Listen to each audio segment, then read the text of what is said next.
Buenos días, mi nombre es Jason Albert Bacolozano, estudiante de Ingeniería Electrónica. Hoy voy a dar una explicación sobre la ley de Snell aplicándola en un ejercicio.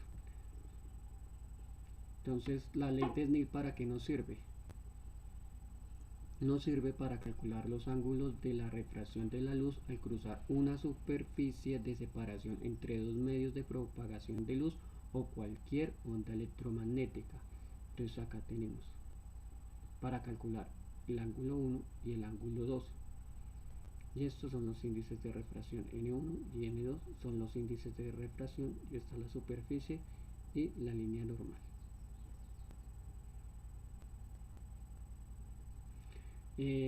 Estos ángulos coinciden con los formados por el vector de Poynting con el vector normal a cada lado de la frontera. Esta relación es la que llamamos la ley de Snell, o sea que el índice de refracción 1 por el seno del ángulo 1 es igual al índice de refracción 2 por el seno del ángulo 2.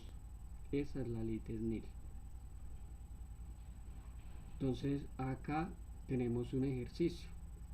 Entonces dice que un rayo de luz de una onda electromagnética pasa desde incide, o sea, esta es la rayo de A hasta B, de B hasta C, y pasa por estas tres capas, por una capa de hielo, de aire y un vidrio.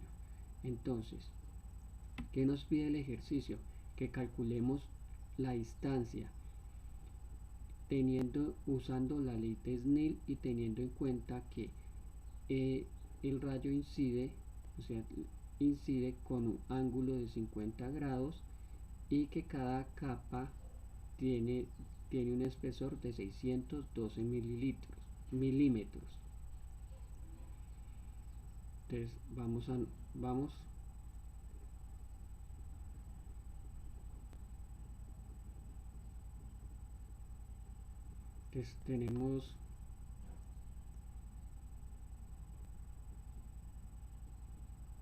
entonces tenemos los índices de refracción absolutos. Tenemos el índice de refracción para el hielo, que es 1.31, para el aire, que es 1.0029, y para el vidrio de 1.5.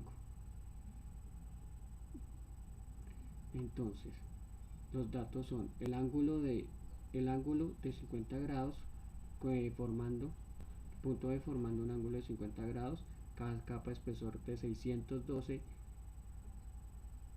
milímetros, el índice de refracción 1, el índice de refracción 2 y el índice de refracción 3, que es el del hielo, el del aire y el del vidrio. Entonces vamos a hallar el ángulo B. Entonces usamos la fórmula de Snell, que es el índice de refracción 1 por el seno del ángulo A es igual al índice de refracción 2 por el seno del ángulo B. Necesitamos hallar el ángulo B, entonces despejamos la ecuación y nos queda que el ángulo B es igual a seno a la menos 1 por el índice de refracción 1 sobre el índice de refracción 2 por el seno del ángulo A. Pero acá el ángulo A que usamos, o el ángulo 1, es sobre la normal. Este ángulo es de 50 grados, pero vamos a utilizar el de 40, que es sobre la línea normal. Entonces despejamos y nos queda que el ángulo B es igual a 57.33 grados. Ahora vamos a utilizar vamos a hallar el ángulo C. Entonces usamos la misma fórmula, pero ya que n sub 2 es igual al seno del ángulo P igual a n sub 3 por el seno del ángulo C. Necesitamos hallar el ángulo C, entonces despejamos la ecuación. Entonces tenemos que el ángulo C es igual al seno a la menos 1 por n sub 2 sobre n sub 3 por seno del ángulo B. Al despejar los datos tenemos que el ángulo C es igual a 34.15 grados. pero lo que nos piden es esta distancia. Apenas tenemos este ángulo, que este ángulo es igual a este ángulo, y este ángulo es igual a este ángulo.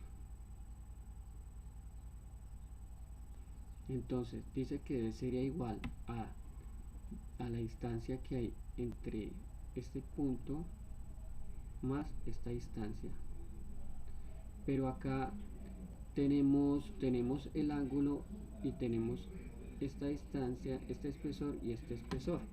Entonces usamos la función trigonométrica que más se nos acomode, que en este caso sería la de la tangente, que la tangente es igual a cateto opuesto sobre cateto adyacente, tangente del ángulo de cateto opuesto sobre cateto adyacente. Entonces, ¿qué necesitamos hallar? El cateto opuesto. Entonces nos quedaría que el cateto opuesto en esta forma la llamaríamos DBC, sería igual a la tangente del ángulo P por el espesor, por el cateto adyacente, que es el espesor, 612 milímetros.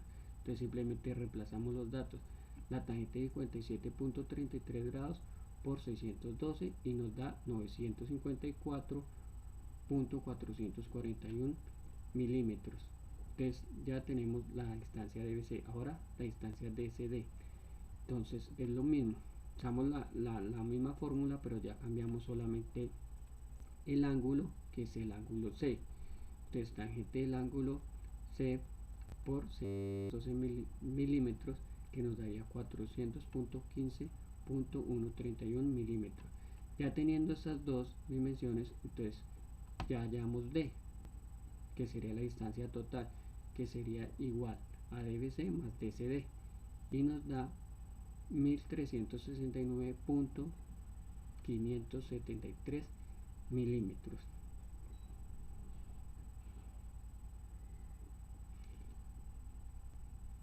Entonces acá un resumen, digamos, para el punto B, la ley de Snell, que n1 por seno de teta A es igual a n2 sobre seno por seno de teta B. Entonces tenemos el espesor de la superficie, el índice de refracción 1, el índice de refracción 2 y el ángulo con respecto al eje X, pero que usamos es el ángulo con la normal, que sería de 40 grados.